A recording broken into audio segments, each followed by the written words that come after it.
नमस्कार, मैं जितेंद्र चतुर्वेदी। आप लगातार विश्लेषण वगैरह की सराहना कर रहे हैं, ये बड़ा अच्छा लग रहा है। लेकिन एक चीज़ और अच्छी लगेगी अगर आप मतांतर का भरपूर सहयोग करेंगे।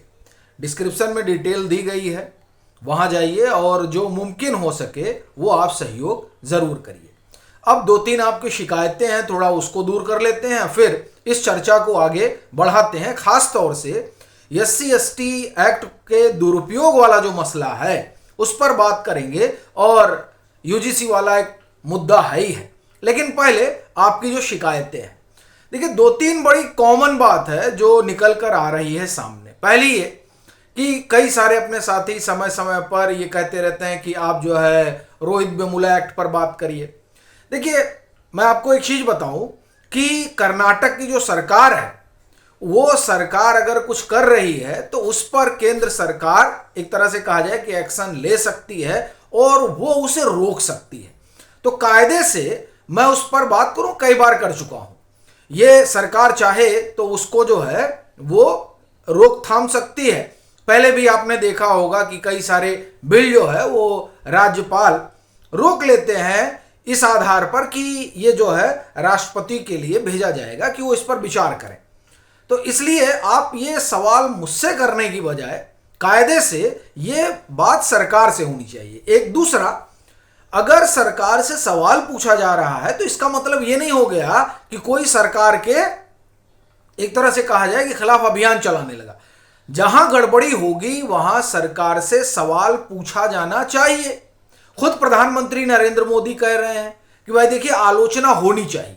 हाँ, अभियान अलग मसला है और फेक न्यूज अलग मसला है, उधर जाना एक अलग चीज है। लेकिन अगर नीतिगत मसले हैं तो उन पर बात करना किसी भी तरीके से कोई मुहिम या अभियान नहीं है। ठीक है। तीसरी बात जो ये क्राइसिस वाली है, उसमें ये बात ठीक है कि जब गैस आ नहीं रही है तो सरकार कहां से मुहैया करवा देगी, इसमें कोई दो राय नहीं। लेकिन क्या वो लोग जो परेशान हो रहे हैं उनकी परेशानी पर बात करना भी गलत है? ये देखिए, ये बड़ी छोटी सी बात है लेकिन मामला बड़ा है। तो इसलिए इन मसलों पर आप ये कहें कि बात की जाती है। बाकी ऐसा एक तरह से कहा जाए कि कोई चीज़ नहीं है, जो जहां सरकार सही है वहां सही कहा जाता है। मसलन आप देखिए, अभी जो मधु किश्वर ने अभियान चला रखा है उस पर हम लोगों ने कहा कि नहीं, ये गड़बड़ी है। वो इसलिए चूंकि अगर आप जब पहले, यानी आप देखिए 13-14 में जब नरेंद्र मोदी गुजरात के मुख्यमंत्री हुआ करते थे, तब आप ये समझाने में लगी थी कि आप लोग नरेंद्र मोदी को समझ नहीं रहे हैं। अच्छा, अब आप कह रहे हैं कि नहीं, नरेंद्र मोदी ने बड़ी भारी गड़बड़ी की। तो प्रश्न ये है कि झूठ कब बोला जा रहा था? तो और फिर एक चीज ये भी है कि आप लिख रहे हो और आपको काउंटर किया जा रहा है।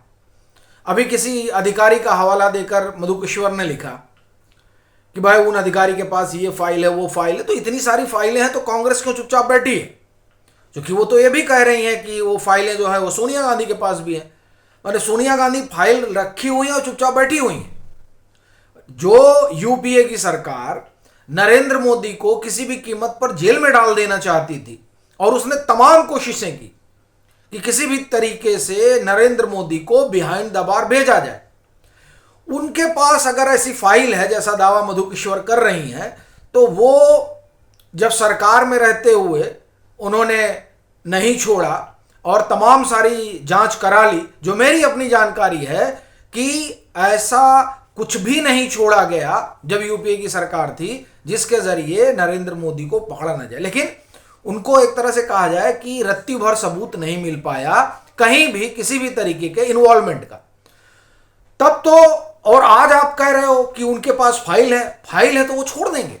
तो इसलिए ये सीधा जान पड़ता है कि वो अभियान चला रही है, और उसका जो सबसे बड़ा कारण है कि जो इस तरह का अभियान शुरू हुआ या पीएम के खिलाफ जो एक तरीके से कहा जाए कि माहौल बनना शुरू हुआ, उस सब की जड़ एक ही मसला है, वो है यूजीसी। आप देखिए कि एक बड़ा वर्ग वेट कर रहा था इस बात को लेकर कि कब प्रधानमंत्री नरेंद्र मोदी का जो फॉलोअर है, जो उनको मानता जानता है, वो कब नाराज होगा।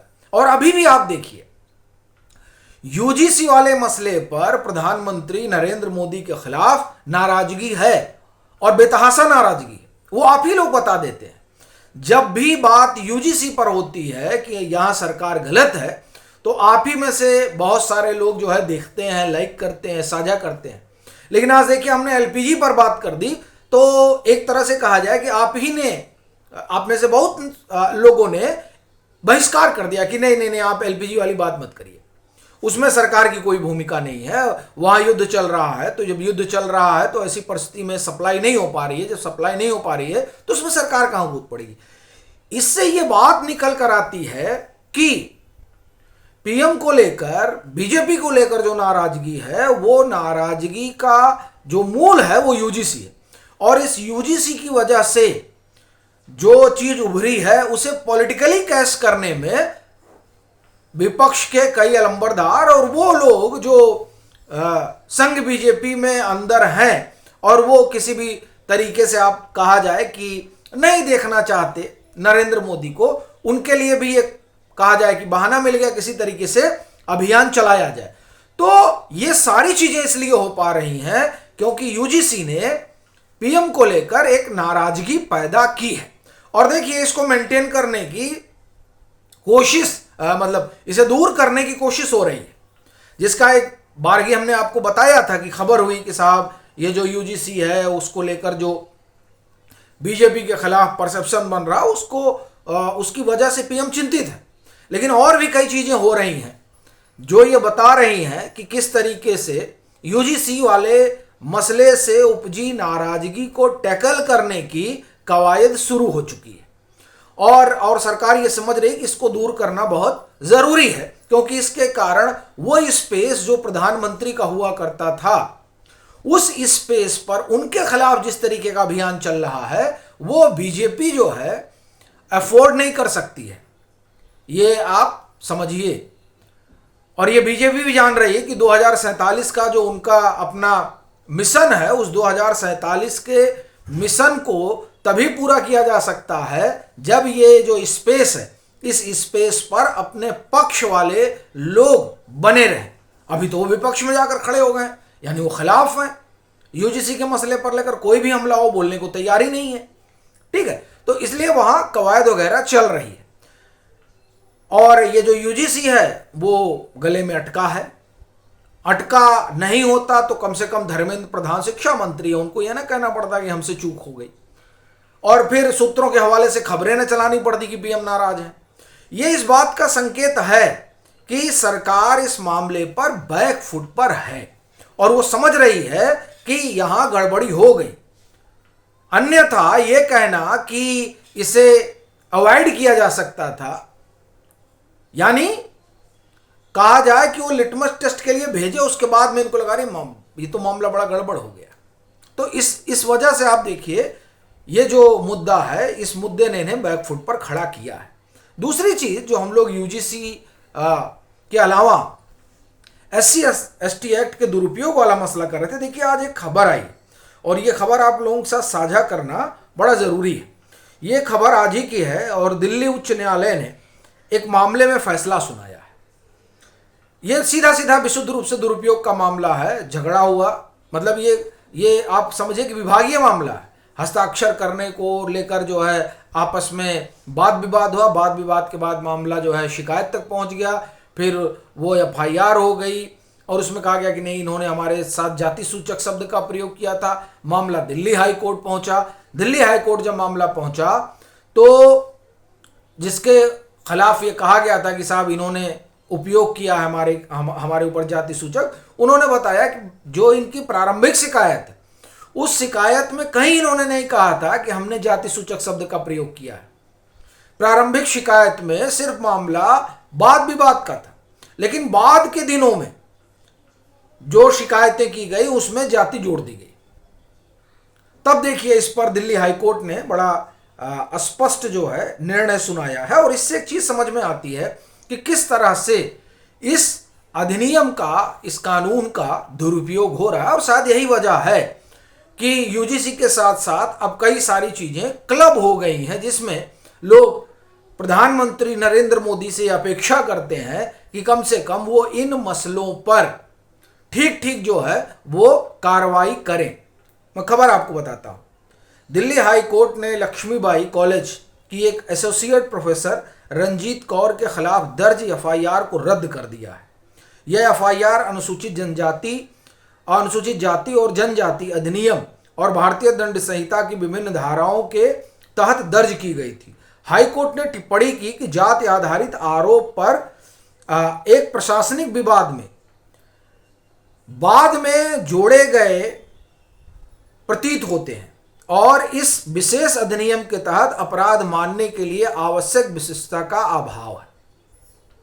यानी बाद में होता है ना कि पहले तो झगड़ा हो गया और उन्होंने शिकायत की कि इन्होंने हमसे ये किया, लेकिन बाद में उनको कोई समझा दिया होगा या खुद भी आ गया होगा कि नहीं क्यों ना ये जोड़ दिया जाए तो ये पूरे खत्म हो जाएंगे। तो इसीलिए कोर्ट ने कहा कि ये बाद में जोड़ा हुआ मामला लगता है, यानी कोई इंटेंशनली नहीं विवाद था कि नहीं कोई जाति सूचक शब्द का प्रयोग किया गया हो, वो तो कुछ मामला था विभागीय, उसी में दोनों में कहा सुनी हो गई। यानी कुल मिलाकर आप देखिए कि इसका किस तरह से दुरुपयोग हो रहा है। इसी तरह से एक मामला जो है वो कानपुर का था जिसे यूपी तक ने शायद उस पर खबर भी की थी। तो ये वो चीजें हैं जिस पर सुधार किए जाने की जरूरत है।